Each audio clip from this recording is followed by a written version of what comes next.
Бүгін біз еліміздің болашағына тікелей әсер ететін маңызды мәселе жаңа конституция жобасы туралы сөз қозғап отырмыз. Мектеп директор ретінде мен ең алдымен өскелең ұрпақтың тәрбиесі мен болашағын ойлаймын.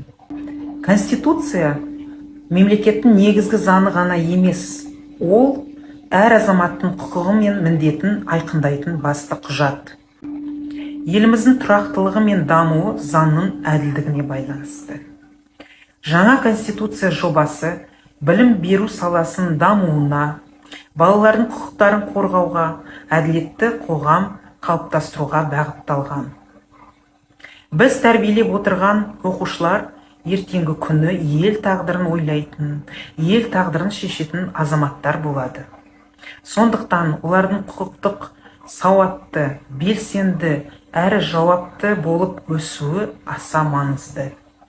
Мен ел мүддесі үшін, болашақ ұрпақтың игілігі үшін жаңа конституция жобасын қолдаймын.